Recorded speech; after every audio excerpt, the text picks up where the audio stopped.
क्या है गटगटवासी दादा लक्ष्मी भगवान का ज्ञान। किस जन्म में हम चुने गए थे, कब चुने गए थे और हमने क्या कर डाला। We have to be master of the mind, मन का गुलाम नहीं, not to slave of your mind. और हम मन बुद्धि को पकड़ के सतगुरुओं के घर और उधर आ रहे थे, और वो जैसे चला रहा था और फिर संग भी ऐसे छोटे लोगों का कर दिया और फिर बर्बादी हो गई। गुरु के घर को गुरुकुल क्यों कहा जाता है? क्योंकि जहाँ आकर हमारा कुल बदल जाता है। गुरु के खून की बॉटल चढ़ती है। कोई हमारा एड्रेस पूछता है, अभी भी कहीं पूछते हैं, चैनल पे भी हम क्या बोलते हैं, नाम भी पूछते हैं। हम बोलते हैं जात हमारी आत्मा परमेश्वर परिवार, बेगमपुर के रहने वाले करते हम सबको प्यार। ये हमारा आंसर होता है। क्या करोगे नाम रूप जान के भी? अभी ले लो जो मिल रहा है।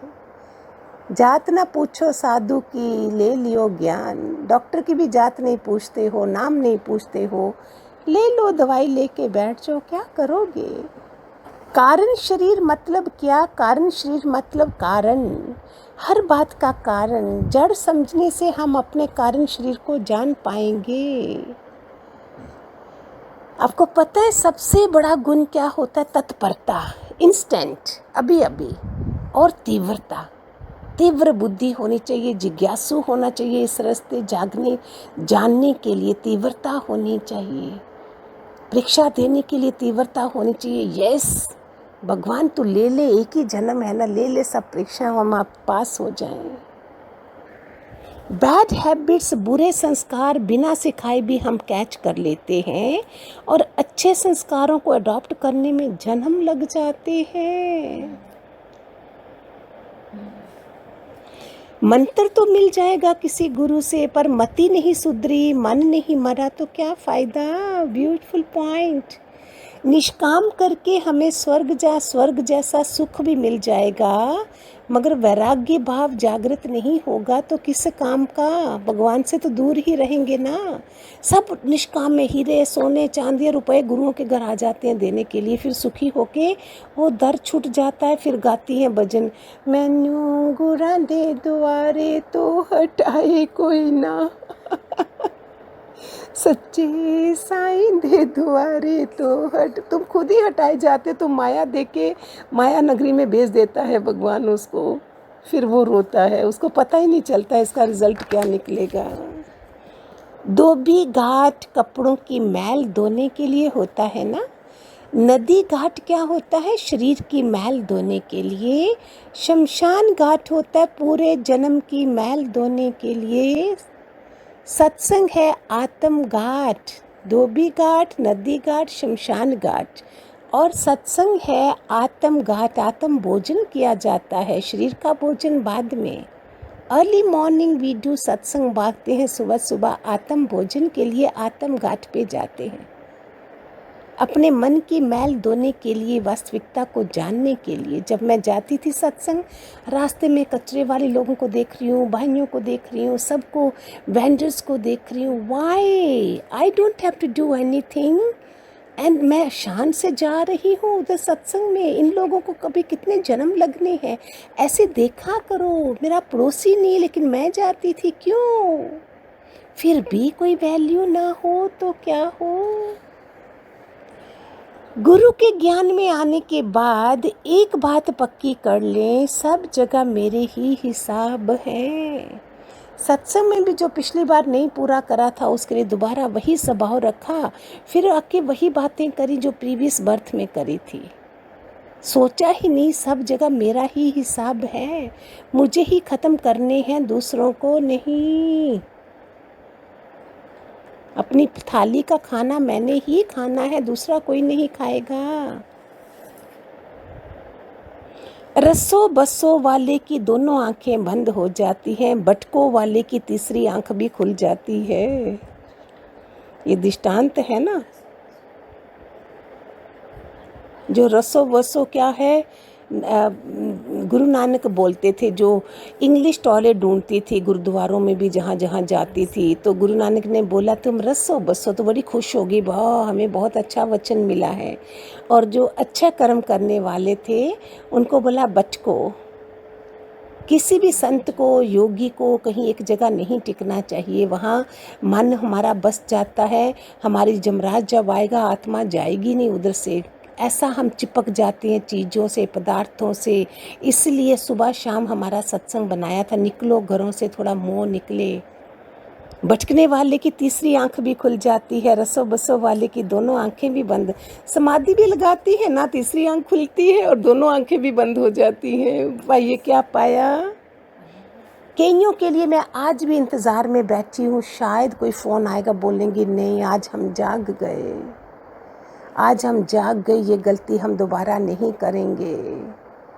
कुछ भी नहीं प्रोग्रेस होती है। सोच लिया बस हमने ऐसे ही जीवन जीना है। अभी अरे टेक्नोलॉजी का फ़ायदा उठा लो, और भगवान तो हमेशा माफ़ करने के लिए बैठा होता है। ज्ञान के साथ साथ अगर आज्ञा मर्यादा नहीं होगी तो गिरने की ज़्यादा संभावना है।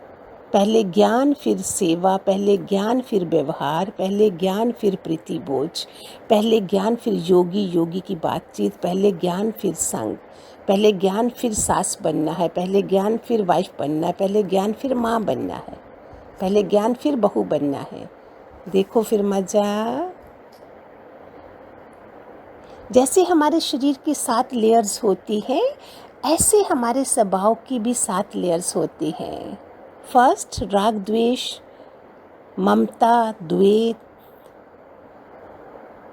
दूसरा कर्तापना, तीसरा अहंकार, चौथा निस्वार्थपना, पांचवा समता भाव, छठा प्रेम, सातवां दिव्यता।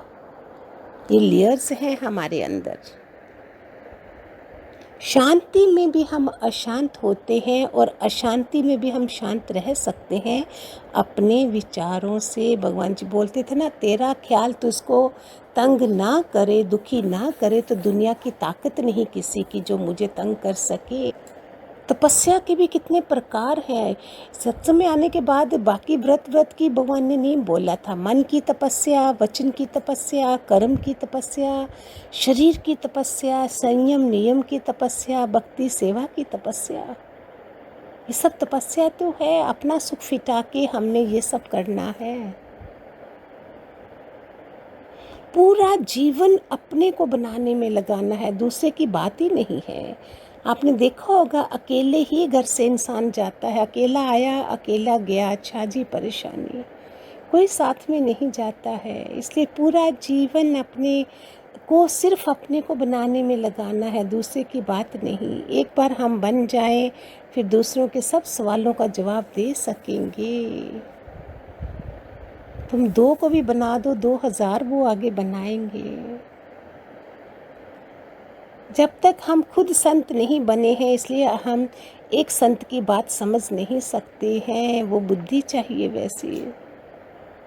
जब हम अनाथ होंगे तब नाथों की कैटेगरी में हमारा नाम आएगा। माना भगवान के अलावा हमारा एक भी सहारा ना हो।